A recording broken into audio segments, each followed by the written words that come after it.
নমস্কার, কেমন আছেন সবাই? মনে হয় গতকাল থেকে একটু স্বস্তির নিঃশ্বাস ফেলা গেল। তো গতকাল একটু যাচ্ছিলাম, তখন 1টা বাজে, তখন বেরিয়েছি আমরা দিদি বাড়িতে। দিদি বাড়িতে যাওয়ার কথা ছিল, ওখানে মা আছে, আর মা এবার চলে যাবে, জামাই ষষ্ঠী এসে গেছে, তো চলে যাবে, সেই জন্য মাকে একটু দেখতে গিয়েছিলাম। কিন্তু কী করবো, যখন মেঘলা মেঘলা করেছি আমরা তখন বেরিয়েছি। তো হাটগাছা নিউ টাউন হয়ে ওখান দিয়েই যাই দিদি বাড়িতে, শিকরপুর।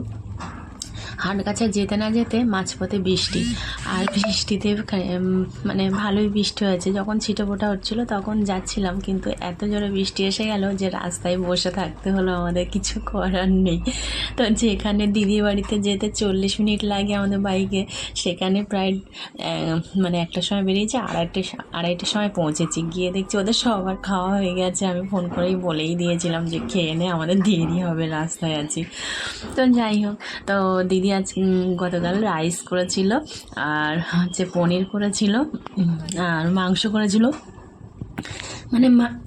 মাংসটা মা খায় না বলে আর পনির করেছিল। তারপর খেয়ে দিয়ে একটু গল্প গাছা করছিলাম, করে 1 ঘন্টা মতন ছিলাম। আবার 4:30টার সময় আবার ফের ওখান থেকে বেরিয়ে গেলাম। খেয়ে দিয়ে একটু গল্প করতে করতে 4:30 বেজে গেছে, একটু দরকারও ছিল। তো 4:30টার সময় ওখান থেকে বেরিয়ে আসলাম, আবার ফের ওর ভিতর দিয়ে রাস্তা দিয়ে চলে আসলাম বোনের বাড়ি। আর ওখান থেকে দিদি বাড়ির থেকে বোনের বাড়ি না 10 মিনিটের রাস্তা, বেশি দূর নয়। তো আমি একটু দূরে আছি। তো যাই হোক, যাওয়ার সঙ্গে সঙ্গে বোন ওদের গাছ পাকা আম কেটে দিয়েছে, 1 প্লেট। খেয়ে যা লাগলো না, মানে খুব সুন্দর আমগুলো, খুব সুস্বাদু, টেস্টি। হিমসাগর 3 রকম আম কেটে দিয়েছে 1 প্লেট, দারুণ লেগেছে খেতে।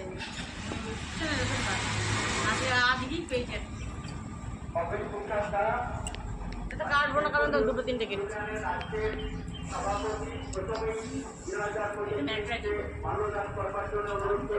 হিমসাগরটা হচ্ছে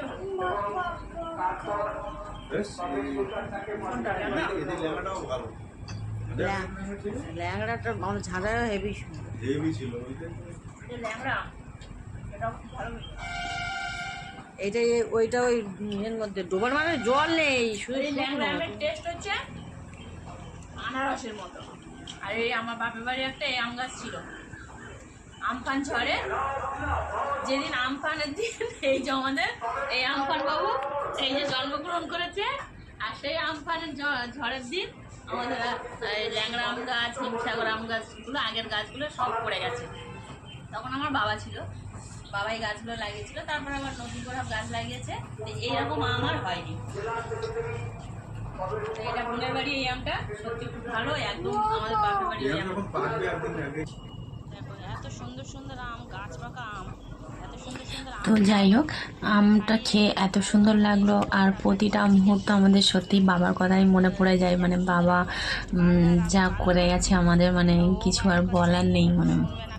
এত তাড়াতাড়ি যে আমার বাবা চলে যাবে, তো সেটা আমরা ভাবতে পারিনি। তো প্রতিটা মুহূর্তেই আমার বাবার কথা মনে পড়ে, আমটা খাওয়ার সময়ও মনে পড়ছিল, কারণ এই ল্যাংড়া আম আমার বাবা লাগিয়েছিল এরকম।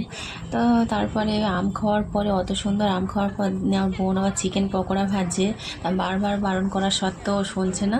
তো ভাজছে বলে বললাম না, খাবো না, 2-1টা খেয়েছি। তা ও আবার প্যাকিং করে দিয়েছে, বলছে ছেলে মেয়েগুলো খাবে। আর অনেকটাই আম দিয়েছে, গাছ পাকা আম তো দিয়েছে, আবার কিছুটা কাঁচা আমও দিয়েছে, ডাঁশা আম, সেগুলো কিছুদিন পরে পাকবে, 2-1 দিন পরে। আর বোনের বর বিকাশ, তো ও আবার মাঠ থেকে মাঝে মধ্যে রজনীগন্ধা নিয়ে আসে, ঘরে রাখে, তো সেটা বেশ সুন্দর গন্ধও বেরোয়। আর আমাকেও কিছুটা দিয়েছে, বললো যে পলাশদা তুমি নিয়ে যাও। তো আমি আবার নিলাম, আর সারা রাস্তা ওই রজনীগন্ধার গন্ধটা শুকে শুকে আসছিলাম, বেশ ভালো লাগছিল। আর এই যে রাস্তাটা না, এই যে নিউ টাউনের যে রাস্তাটা, অপূর্ব লাগছিল আকাশটা, সেই জন্য ছবি না তোলার পাচ্ছিলাম না। আর 2 সাইডে গাছ, উপরে আকাশ, আর এই রাস্তা দিয়ে আসছি, দেখুন কি অপূর্ব যে লাগছে রাস্তাটা, ভীষণ ভালো লাগছে। তারপরে বাড়িতে আসলাম, অনেকটাই আম, আবার কিছু জনকে দিলাম আম, আর ছেলে মেয়েগুলো পকোড়া খেলো, আমার শাশুড়িকেও অনেকটা আম দিলাম, যা দেওয়া